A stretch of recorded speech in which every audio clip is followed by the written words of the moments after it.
පාන් කිව්වම ලොකු පොඩි අපි හැමෝම ලෙහෙසියට පහසුවට කන්න කැමති කෑමක් තමයි පාන් කියලා කියන්නේ. උදේටද රෑටද දවල්ටද කිසි වෙනසක් නැහැ. අපිට ඕන වෙලාවක පාන් කන්න පුළුවන්. හැබැයි එකම විදිහට නැතුව පොඩි පොඩි වෙනස්කම් කරලා එක එක විදිහට පාන් රස විඳින්න අපිට පුළුවන්. අද මම මේ හදන්න යන්නේ පාන් වලින් පීසා ටිකක්. මුලින්ම මේ වගේ පාන් පෙති 6ක් අරගෙන අපේ බේකින් ට්‍රේ එකට තෙල් කොලයක් දාලා පාන් පෙති 6 මේ විදිහට තියාගන්නවා.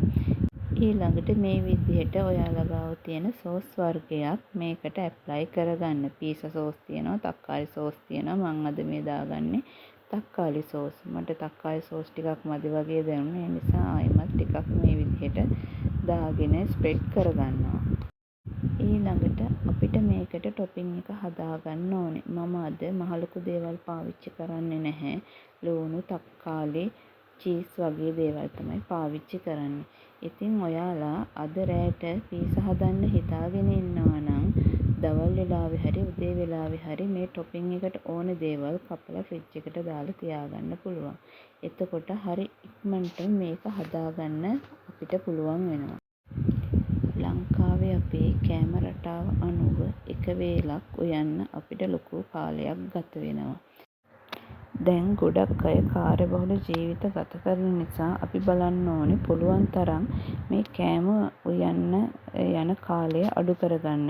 ඒ නිසා අපි මෙහෙම හිතමුකෝ දවල්ට උයන වෙලාවට ඔයාට පුළුවන් රෑ වේලටත් වැඩිපුර ලුණු ටිකක් මොනවා හරි කපලා ෆ්‍රිජ් එකට දාලා තියාගන්න. එතකොට ඔයා දන්නේව නැතුව ලොකු කාලයක් ඔයාට ඉතුරු කරගන්න පුළුවන් වෙනවා. මම දැන් පීසා එකට ලුණුයි තක්කාලි එකතු කරගත්තා. ඊළඟට ඔයාලට සොසේජස් හරි නැත්නම් මස් වර්ගයක් හරි එහෙම නැත්නම් මාළු හරි එකතු කරගන්න පුළුවන්. ඔයාලා දවල්ට චිකන් හරි මාළු හරි වගේ දෙයක් උයලා තිබ්බනම් ඒකෙන් කොටසක් මේ වෙලාවේදී අපේ පාන් පීසා එකට එකතු කරගන්න පුළුවන්. ඊළඟට මම මේකට මාළු මිරිස් එකතු කරගන්නවා.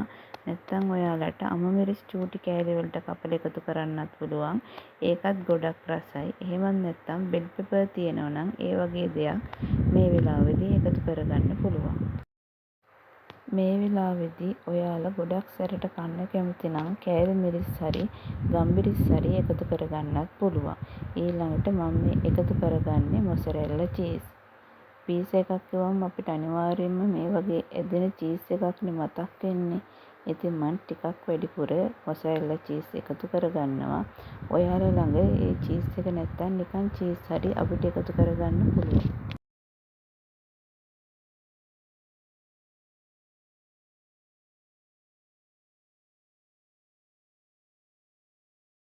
චීස් දාන අතරතුරේ ඔයාලගේ oven එකත් සෙල්සියස් අංශක 150ට ප්‍රීහීට් වෙන්න දාගන්න. ඔන්න දැන් අපේ රසම රස පාන් පීසා එක ලෑස්ති කරලායි තියෙන්නේ. ඊළඟට මේක අපි බේක් කරගමු සෙල්සියස් අංශක 150ට විනාඩි 10ක්. පේනව නේද ලස්සනට බේක් වෙනවා. ඉතින් ඔයාලත් ඉඩ තියෙන වෙලාවක මේ වගේ රසම රස පීසා එකක් හදලා බලන්න.